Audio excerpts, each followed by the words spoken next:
Girón, vamos a empezar.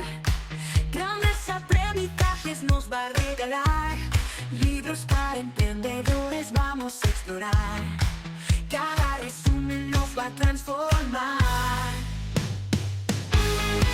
Bienvenido al podcast Grandes Aprendizajes, el podcast en el que resumo los mejores libros del mercado sacando sus mayores aprendizajes.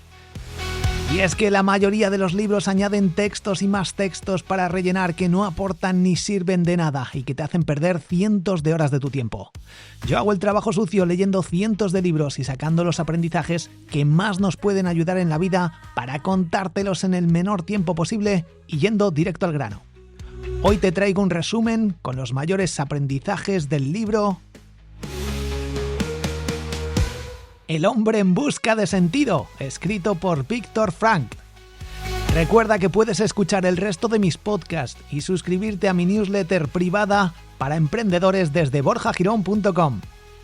No te olvides de agradecer este audio dejando un comentario o un like o compartiéndolo con un amigo. Imagina que te ha costado 100 euros, pero que has accedido gratis.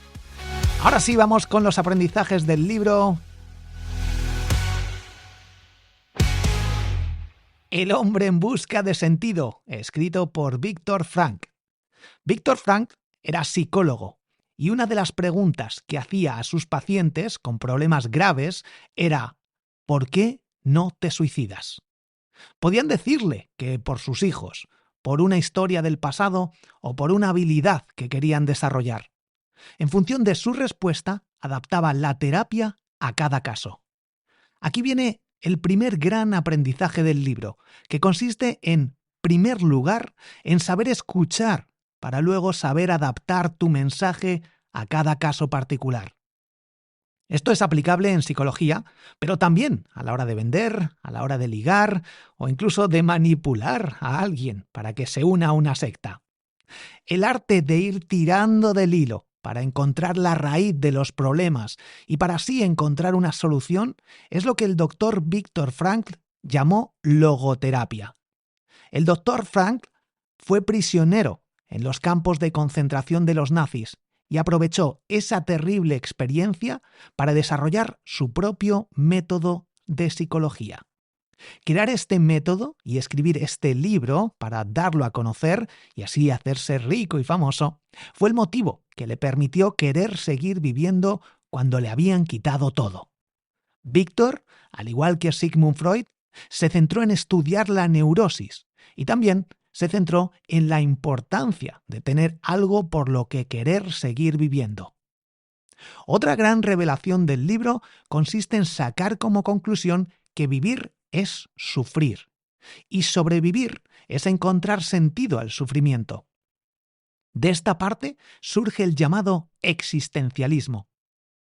El único objetivo en la vida es sufrir y morir, y para querer seguir viviendo se tiene que tener un propósito mayor que esto mismo. Así se encuentra la forma de mantenerse vivo. Esta rama filosófica proviene de Nietzsche. Atento a esta parte. En los campos de concentración te quitan todo y lo único que no te pueden quitar es la actitud que se elige ante las circunstancias. En este punto me viene a la mente la película La vida es bella, que si no la has visto, te aconsejo que la veas. En muchas ocasiones, darnos cuenta de lo privilegiados que somos por el simple hecho de poder escuchar un podcast como este, nos hace apreciar mucho más la vida y tomar la decisión de empezar a priorizar las cosas importantes realmente. Esta actitud forma parte de la filosofía estoica, y si te interesa saber más sobre ella, te aconsejo escuchar el episodio 26, en el que resumo el libro Invicto.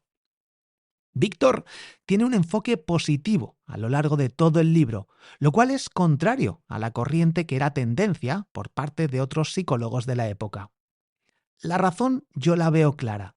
Si quiere dar a conocer su método y hacerse rico y famoso y dar charlas y conferencias, debe generar esperanza. Según voy leyendo el libro, voy viendo más y más estrategias de venta y de marketing en el mismo, usando técnicas de escritura persuasiva muy poderosas. Me resulta curioso que la mayoría de las personas que leen el libro no se dan cuenta de este punto. Y esa es una de las razones por las que las técnicas de persuasión funcionan tan bien. La gente no se da cuenta que las están aplicando sobre ellos. Para conocer, de hecho, muchas técnicas de persuasión, te recomiendo que te compres mi libro 33 técnicas de persuasión infalibles, disponible en Amazon. Otro punto importante del libro parte del profesor estadounidense Gordon Allport, que es quien escribe el prólogo del libro y es quien da a conocer la teoría de Víctor. El aprendizaje de esta parte, a nivel de negocio, está en la necesidad de saber asociarse con las personas adecuadas, que ya tienen el reconocimiento, la confianza y el alcance necesarios para poder vender un producto o una idea. Para ello es clave apalancarse de otras personas si quieres vender. Esta parte, de hecho, ya la vimos en el libro La vaca púrpura, que resumí en el episodio 28. En los campos de concentración existía la figura de los capos. Estos eran prisioneros elegidos por los guardias de las SS para apoyar su labor y tener una especie de infiltrados a cambio de tener privilegios. Estos capos tenían predisposición a dar órdenes y en muchos casos acababan comportándose peor que los propios guardias de las SS. El aprendizaje que se saca de esto está en que, por una parte, tu personalidad de base es importante para tener más o menos éxito en la vida, pero que puede depender de circunstancias externas a ti y del entorno.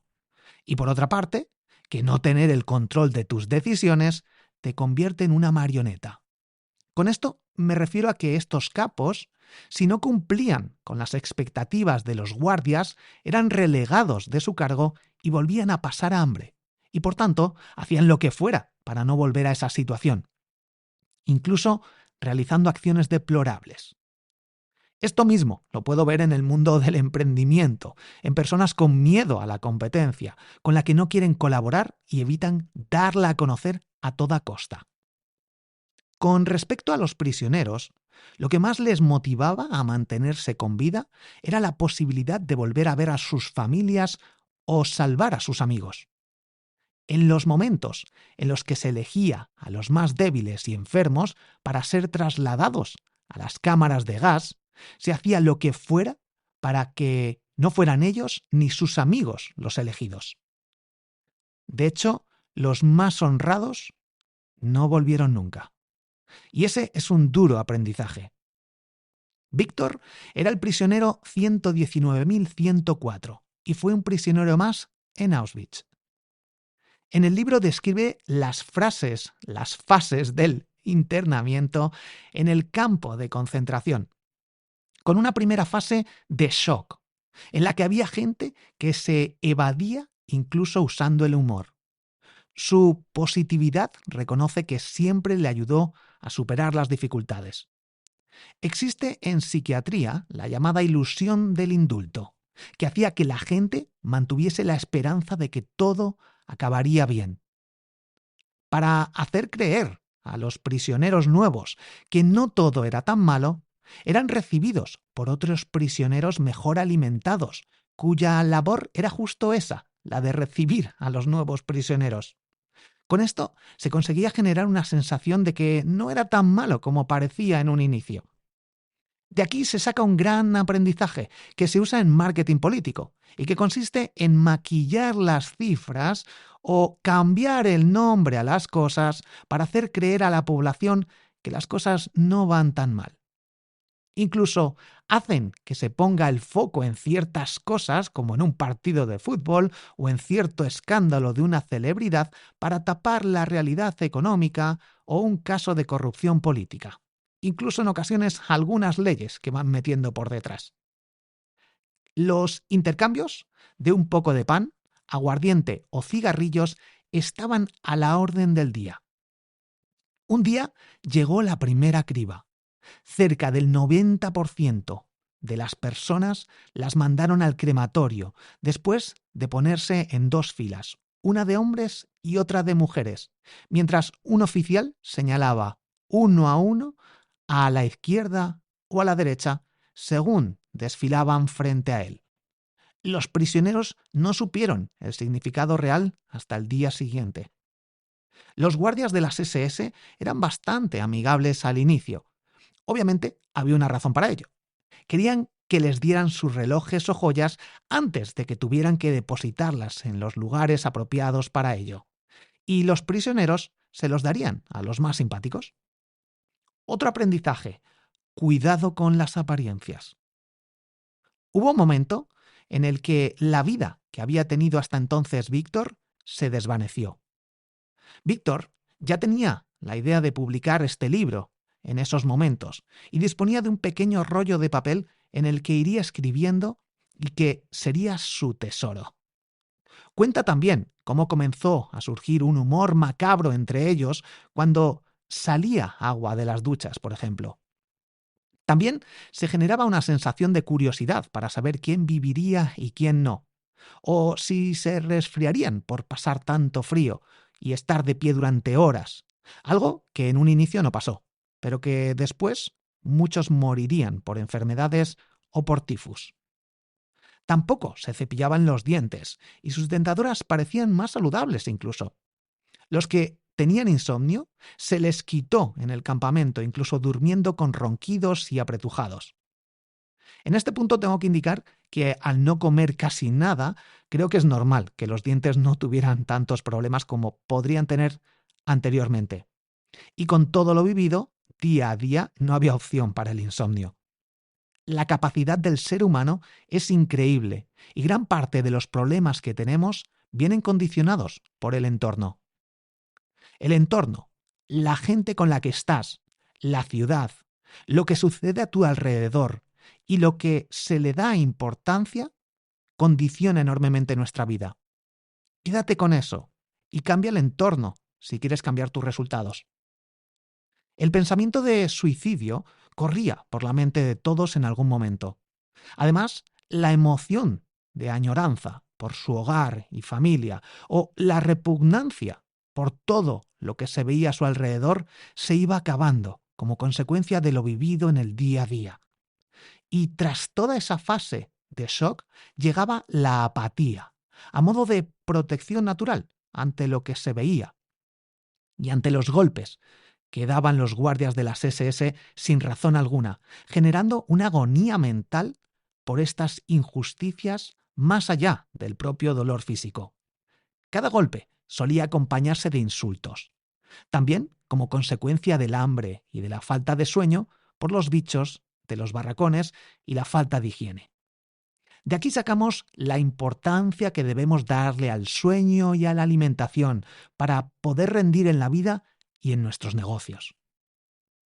Te doy algunos consejos para dormir bien. Consejo número 1. Trata de seguir un horario fijo para acostarte.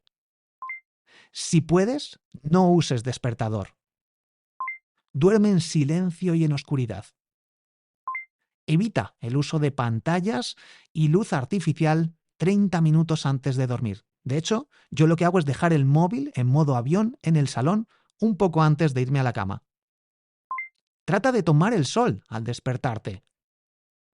Haz ejercicio sudando cada día y cena al menos 2 horas antes de dormir. También te doy algunos consejos para comer bien. Come comida real. Evita las harinas y los procesados. Es decir, come carne de pasto, pescado salvaje, marisco, huevos ecológicos, frutos secos, verduras y hortalizas de huerto. Y de postre, algunos frutos rojos como arándanos, frambuesas o fresas. Y no comas pan, pasta, arroz o cereales. Te recomiendo escuchar el episodio 21 en el que resumo el libro El ayuno intermitente. En una ocasión, a menos 20 grados, debían cavar una zanja y un guardia se dirigió a Víctor diciéndole que acabaría con él por trabajar poco. Le preguntó que si antes era un hombre de negocios. Víctor sacó fuerzas y le dijo que era médico especialista. Tras intercambiar algunas palabras, el guardia le tiró al suelo y le pegó. El capo, que estaba allí, consiguió que se quedara solo en eso, en un susto. Víctor había escuchado los problemas del capo mientras iban al lugar de trabajo y le había dado incluso un diagnóstico. Gracias a esto, el capo le ayudaba en muchas ocasiones. Varios aprendizajes clave se sacan de aquí. El primero es que es importantísimo escuchar a las personas. Colaborar y ayudar también es clave. Aprovechar tu conocimiento y experiencia puede darte una ventaja frente al resto significativa. Y aprende a elegir a quién ayudas. Este último aprendizaje puede sonar un poco interesado, pero es que elegir las amistades en función de su estatus y posición, en este caso, le salvó la vida. Víctor no iba escuchando los problemas de presos mientras caminaban al lugar de trabajo, iba escuchando los del capo, que tenía cierto poder, y este acto de nuevo le salvó la vida. Es decir, usó una estrategia. Otras de las cosas que menciona es que los presos solían hablar de sus vidas y de las de otros entre ellos. Ante una situación límite, se recurre a las bases primitivas de lo que necesita el ser humano. Por eso, contar historias personales y de otros es tan importante a nivel de marketing y ventas, porque es una necesidad básica y permite conectar con las personas. Nos vamos ahora a un tema interesante. ¿Con qué soñaban los presos? ¿Qué sueños crees que eran los más comunes entre ellos? En general, soñaban con pan, pasteles, cigarrillos y baños de agua templada. Era su forma de evadirse de la realidad y tener otra vida paralela. Si te fijas, soñaban con droga y placer. La droga del azúcar, con el pan y los pasteles, y la droga del tabaco. Pero también tenían pesadillas, mejores siempre que la realidad que estaban viviendo, y soñaban también con otras cosas. Otro tema de conversación común era la comida. La comida favorita que tenían, qué comerían al salir, recetas. De nuevo, la parte más primitiva del ser humano surgía. Por eso, si organizas, por ejemplo, un evento, decir que habrá comida gratis es un gran incentivo para que la gente tenga una buena percepción del mismo. Y por eso encuentras azúcar entre los ingredientes de infinidad de alimentos como jamón serrano, yogures o sopas, con el objetivo de hacerlos adictivos. En el campo de concentración comían un plato de sopa, algo de pan, al que se incluía un poquito de margarina y un trozo de salchicha o queso. Eso era lo que comían en todo el día. Esto hacía que muchos murieran de hambre y se cuestionaran su propia existencia. Tenían el modo supervivencia activado, por lo que apenas tenían deseo sexual. Otro tema de conversación constante era la política y la religión. Ambos temas estaban muy relacionados con su situación y con su modo de supervivencia. El aprendizaje que sacamos es que hablar sobre lo que le interesa a la gente en cada momento nos dará más visibilidad a nivel de negocio. Por eso, los medios de comunicación tratan de ser rápidos al hablar sobre nuevas noticias y tendencias. Además, ante situaciones críticas, la gente se aferraba aún más a las creencias religiosas. En 1945 hubo un gran brote de tifus que acabó con los más débiles. En este punto podemos hacer una relación con los emprendedores en momentos más críticos. Los que peor preparados estén, abandonan. Los más fuertes sobreviven. Sobre todo los más fuertes mentalmente, que son capaces de aferrarse a sus ideas. Cuenta también cómo perdió el manuscrito en una cámara de desinfección y cómo lo trató de reconstruir con trozos de papel pequeños que fue consiguiendo. Víctor cuenta cómo pensaba en su mujer e incluso mantenía conversaciones con ella en su mente. A veces la veía como si fuera real. Menciona cómo le daba máxima importancia al sentimiento del amor y cómo generaba felicidad, puntual al menos, tener esos pensamientos. De aquí se puede sacar otro gran e interesante aprendizaje, y es que una de las necesidades básicas del ser humano es el amor. También apreciaban momentos del pasado normales. La emoción de ver un bosque mientras eran trasladados en tren a otro campo era inmensa. A veces incluso montaban alguna especie de fiesta en los barracones con el objetivo de olvidar la situación durante un rato. Incluso en ocasiones recurrían al humor, como hemos comentado previamente, para evadirse de la realidad pensando en el futuro. Y es que el humor hace que la gente desconecte y es una gran forma de conectar a la vez, por lo que podemos usarlo en nuestros negocios, en nuestros emprendimientos e incluso en nuestra vida.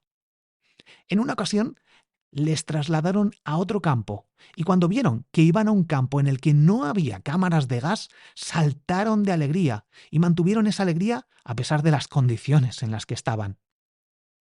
Aquí queda demostrado que todo está en nuestra mente. Si te sientes triste por algo o con ganas de abandonar, o sientes que las cosas no salen como esperabas, no tienes más que saber que todo es relativo y que si te comparas con un preso de un campo de concentración, eres un privilegiado. Por eso es importante agradecer los pequeños gestos y las pequeñas cosas de la vida, como hemos visto ya en otros libros. Cuenta cómo se acababan comportando como ovejas, siguiendo órdenes y yendo de un lado para otro sin tener un mínimo de personalidad propia. También comenta que necesitaban, aunque fuera por un breve espacio de tiempo, estar solos. Y en este punto me doy cuenta de que es curioso cómo somos los seres humanos y lo que realmente necesitamos. Otra cosa interesante es la creencia en el destino por parte de los presos que asumían que no podían controlar su vida y por tanto simplemente se ajustaban a aceptar las órdenes. Por eso, creer en el destino es tan peligroso, porque eres mucho más fácil de manipular y controlar y no tomas acción ni decisiones que te pueden salvar la vida. Así que recuerda que el destino no existe. No tienes ningún propósito en la vida más que el que tú te pongas. En una ocasión, Víctor tuvo la oportunidad de escaparse, pero decidió quedarse con los enfermos de tifus a los que estaba cuidando cuando le habían dado esa labor en el campo. No dejó que el destino eligiera por él y tomó una decisión. Aunque realmente en este punto yo lo que veo es que no tomó una decisión real. Comenta que se sintió en paz no abandonándoles. Aquí se ve cómo es clave actuar acorde a nuestros principios y a nuestra ética. La suerte jugó un papel clave en su supervivencia. Y llegó por fin el último día en el campo de concentración, cuando por fin acabó la guerra. Habían pasado 3 años.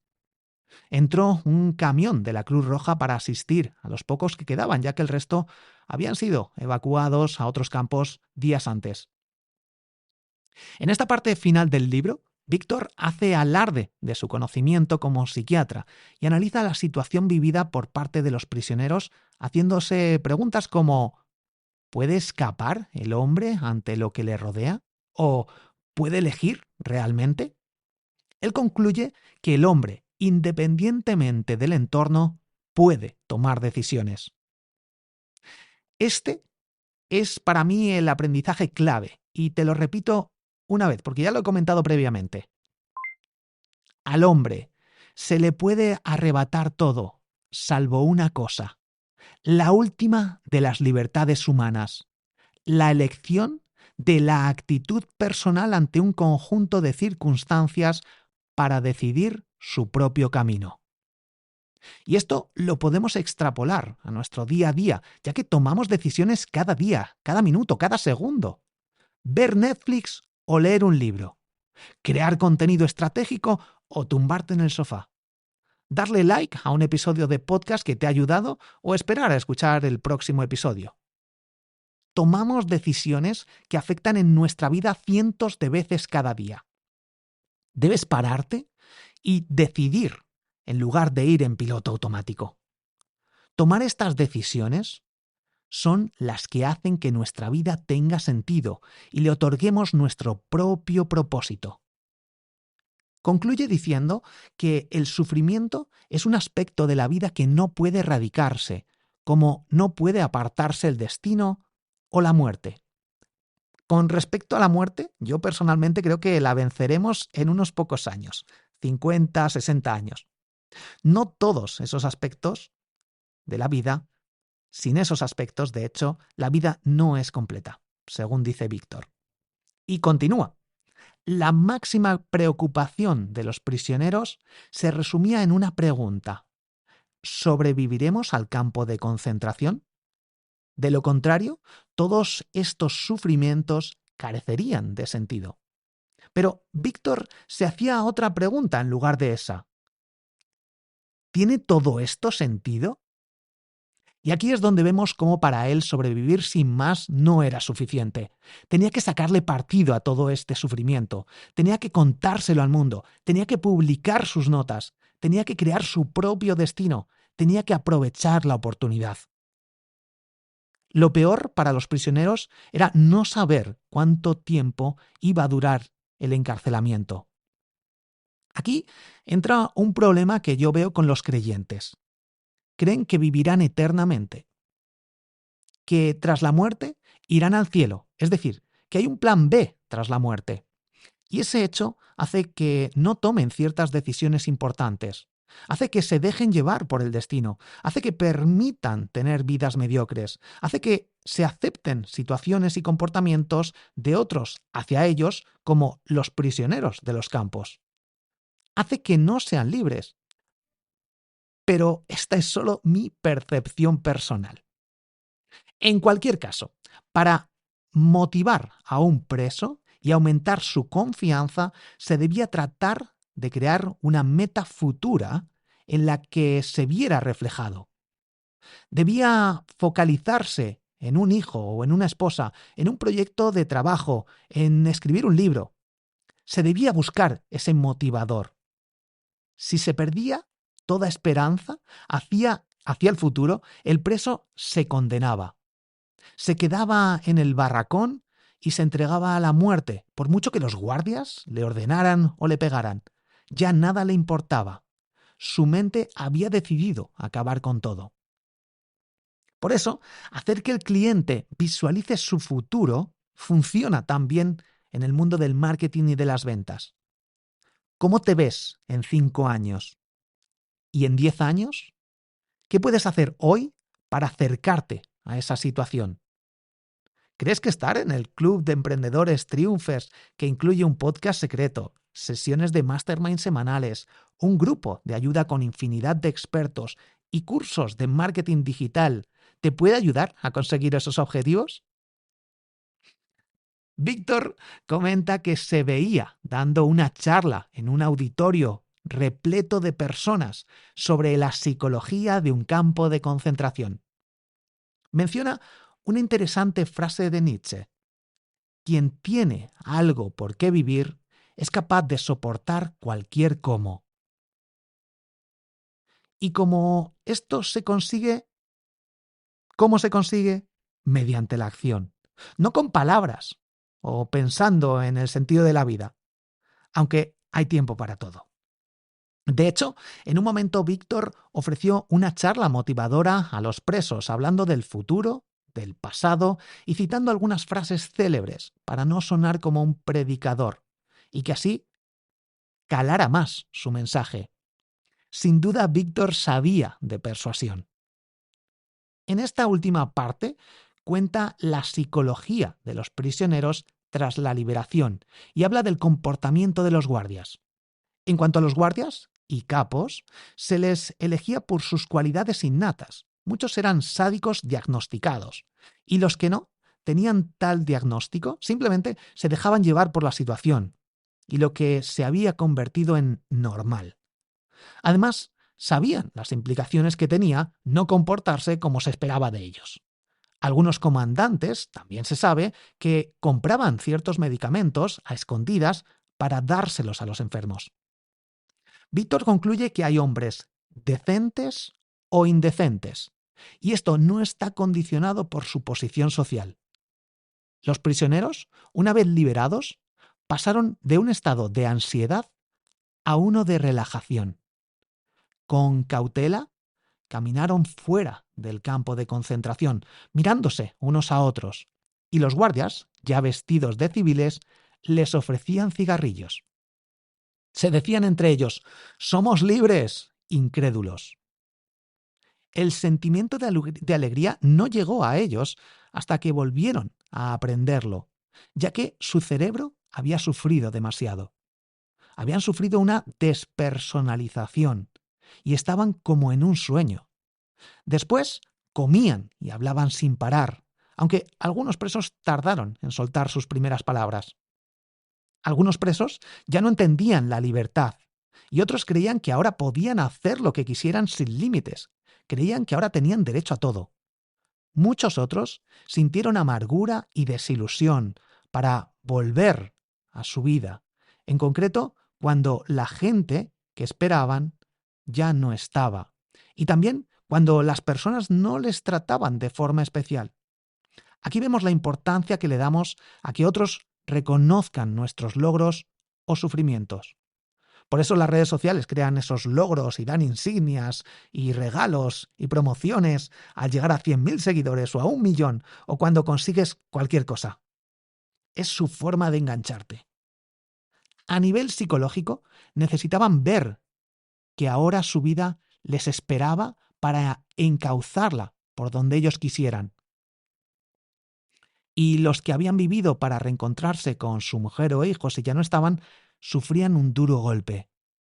Finalmente empezaron a ver lo sucedido como una pesadilla dentro de un sueño. Esto es una increíble capacidad del cerebro que con el tiempo permite relativizar cualquier cosa, tanto buena como mala. Víctor comenta que con todo lo sufrido ya no tenían nada que temer salvo a su Dios. Me hace gracia en este punto en el que no voy a entrar y que si quieres saber más sobre mi opinión puedes visitar mi canal de YouTube desde borjagirón.com/YouTube.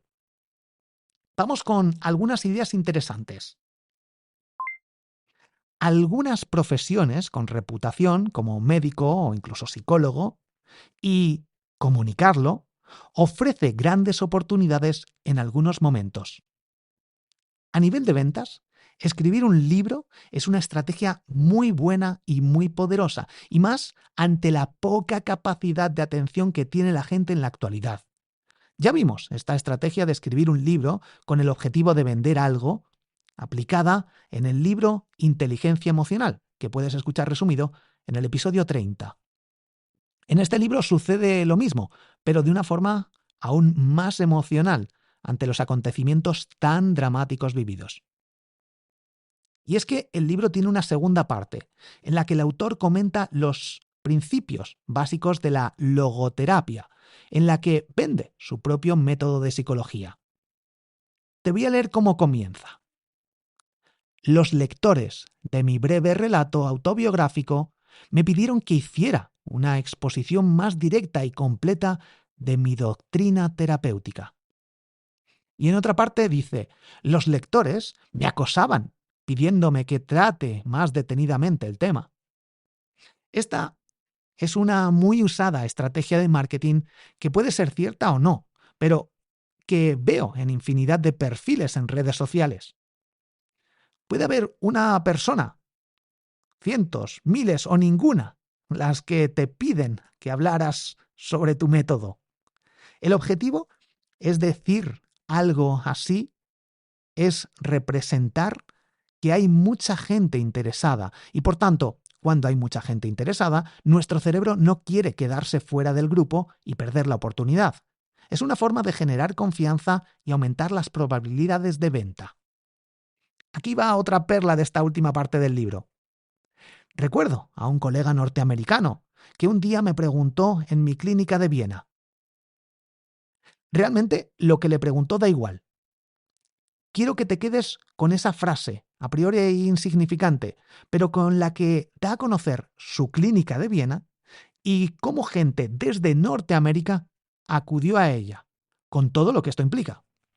No dice mi clínica es la mejor o tengo mi clínica en Viena en tal dirección, sino que usa el poder de las palabras para vender sin vender. De hecho, también tienes resumido un libro sobre copywriting de Ira Bravo en este podcast. Pero sí te voy a decir lo que supuestamente le preguntó su colega norteamericano. Veamos, doctor, ¿usted es psicoanalista? A lo que yo le contesté. No exactamente psicoanalista, digamos que soy psicoterapeuta. Entonces siguió preguntándome, ¿a qué escuela pertenece usted?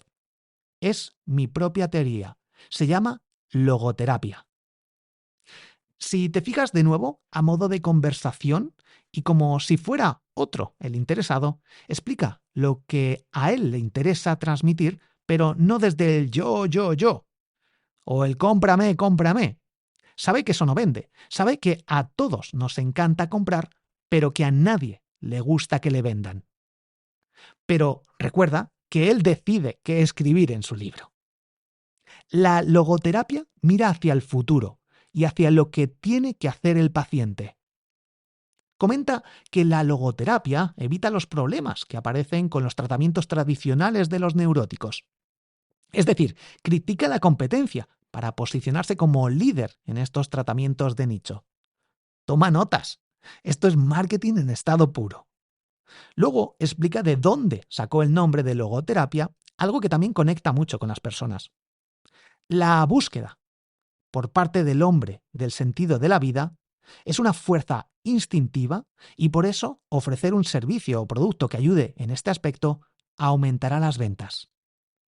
Comenta que este sentido de la vida es único para cada persona.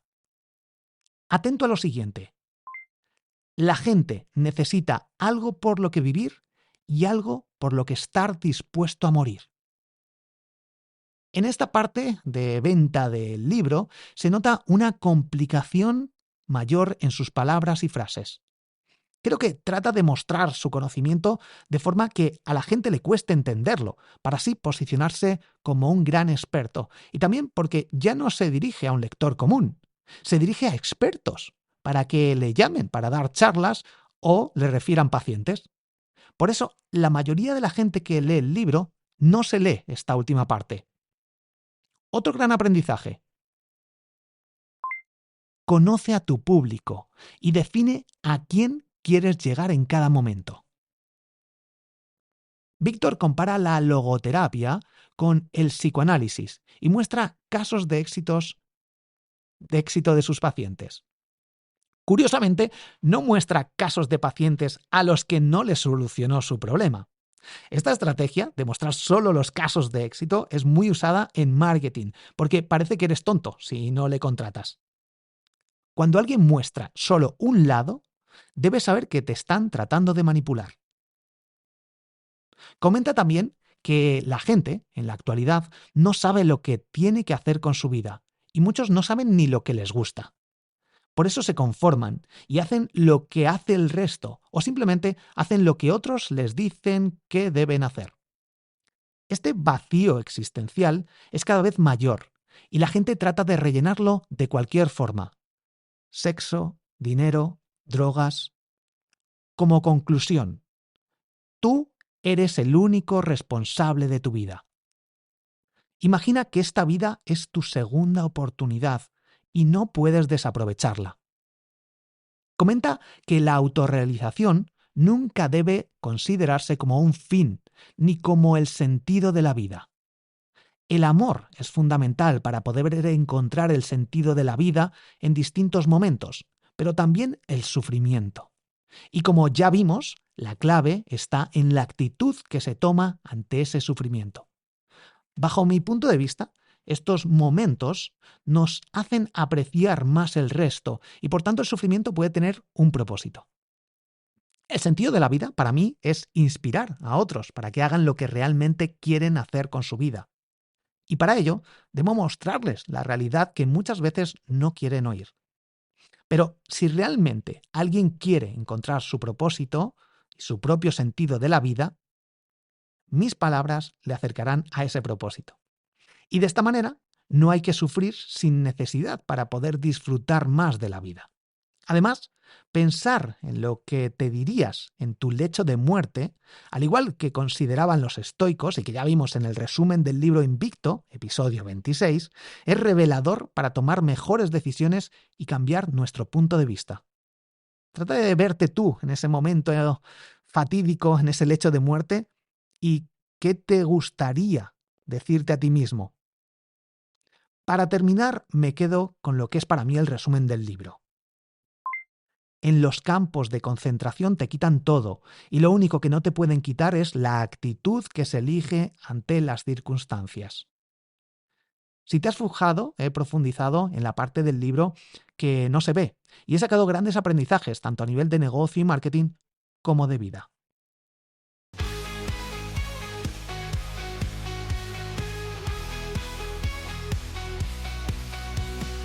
Si te ha gustado este resumen, suscríbete al podcast para no perderte los nuevos episodios y comparte y recomienda este episodio para que puedas seguir grabando episodios y así tú puedas seguir aprendiendo con estos grandes aprendizajes.